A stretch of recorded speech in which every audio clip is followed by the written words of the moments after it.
TJ news.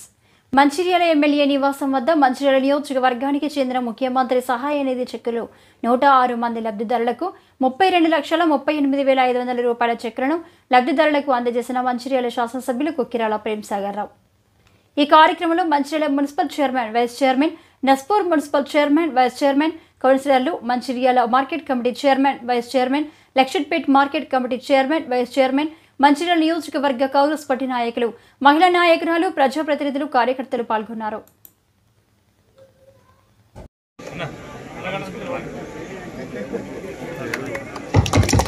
జై కాంగ్రెస్, జై కాంగ్రెస్. ప్రేమ్సాగర్ గారి నాయకత్వం, ప్రేమ్సాగర్ గారి నాయకత్వం, రేవంత్ రెడ్డి గారి నాయకత్వం, రేవంత్ రెడ్డి గారి నాయకత్వం.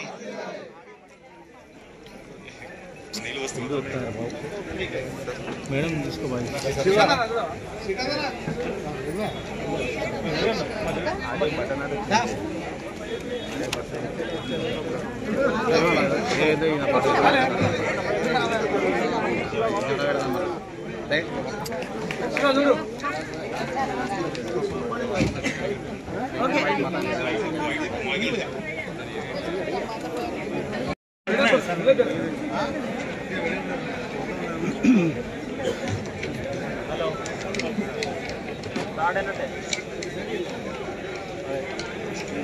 అక్కడ రాలే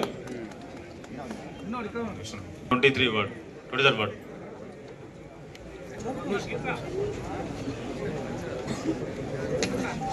ఉన్నారా? ఎల్ఓసి గుడి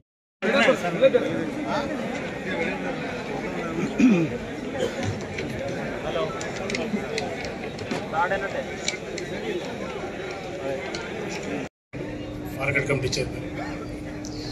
ఈ అన్నిటికన్నా ఎక్కువ ఈరోజు ఈ కార్యక్రమానికి సీఎం రిలీఫ్ చెక్కులు తీసుకునేందుకు వచ్చిన అక్కా చెల్లెళ్ళు, అన్నదమ్ములు, పెద్దమ్మలు ప్రతి ఒక్కరికి పేరు పేరు శిరస్సు నమస్కరిస్తున్నాను.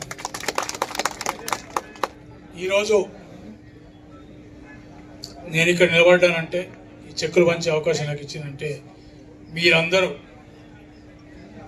మీ ఇంట్లో మనుషులను చూసుకొని ఒక అన్నగా, ఒక తమ్మునిగా, ఒక కుటుంబ సభ్యునిగా, ఒక పెద్ద మనిషి అనుకొని మీరందరూ ఏదైతే నమ్మకంతో గెలిపించారో ఆ నమ్మకాన్ని వమ్మ చేయకుండా గడిచిన సంవత్సర కాలంలో చాలామంది అన్నీ చెప్పి నేను ఎక్కువ దూరం పోకుండా ఈ సీఎం రిలీఫ్ చెక్కుల ద్వారా మీ సమస్యకు మొత్తం పరిష్కారం దొరుకుతుందని అనుకోను. కానీ వేడి నీళ్ళని చన్నీళ్ళు పోసినట్టు కొంత తోడు, కొంత ఉపశమనం. దీని ద్వారా అందరు బీదవాళ్ళే ఉంటారు కాబట్టి 50,000 వచ్చిన 60,000 వచ్చిన కొంత వాళ్ళ కుటుంబాలకు ఉపశమనం కలుగుతుందని ఒక ఆలోచనతో చేస్తున్న కార్యక్రమం. ఇంతకుముందు అందరూ చెప్పినట్టు మంచిర్యాల పట్టణానికి వర్షాకాలం వస్తే ఒక సగం పట్టణం రాత్రి పండుగకి భయపడే పరిస్థితి, మంచిర్యాల కానీ నస్పూర్ కానీ. అటువంటి పరిస్థితి నుంచి ఉపశమనం కలిగించి ఈరోజు కరకట్టలు 255 కోట్లతో శాంక్షన్ చేయడం జరిగింది. ఈరోజు టెండర్ నోటీసులు వచ్చి నాకు తెలిసి వచ్చే ఫిబ్రవరి 15 తర్వాత వర్క్ పని కూడా మొదలవుతుంది. మొదటి నుంచి చెప్పుకుంటూ వచ్చిన నేను మంచిర్యాల పట్టణానికి అన్ని రకాలు కాపాడుకోవాలి. దాంట్లో భాగంగానే అందరికన్నా పేదవాళ్ళు ఎవరైతే సమాజంలో ఉన్నారో వాళ్ళ సమస్యలు, మొట్టమొదటి 2 సమస్యలు, ఒకటి విద్య, రెండోది ఆరోగ్యం, వైద్యం. ఈ రెండింటిని పూర్తి అట్టడుగున ఉన్న బీద వాళ్ళకు అందేయగలిగినాడు వాళ్ళ కుటుంబాలలో చాలా మార్పులు వస్తాయి. ఎందుకంటే ఈ విద్యనేమో వాళ్ళు ప్రభుత్వ పాఠశాల అనేది నమ్మకమైంది, ప్రైవేట్ పాఠశాలలో చదివించాలంటే స్తోమత లేదు. దాంతో అప్పులు చేసి నానా ఇబ్బంది పడి చేస్తున్న ఉద్దేశంతో గెలిచిన రాష్ట్రంలో మొట్టమొదటిసారిగా 40 కోట్లు తీసుకొచ్చి ఈ నియోజకవర్గంలో 283 స్కూళ్లకు కంప్యూటర్లు కానీ, వాష్రూమ్స్ కానీ అన్నీ చేయడంతో వాస్తవానికి నాకు ప్రతి స్కూలు గ్రామానికి వెళ్ళి పేరెంట్స్ కమిటీ మీటింగ్ చేయాలంటే ఈ పార్లమెంట్ ఎన్నికల కోర్టులో సాధ్యం కాలేదు.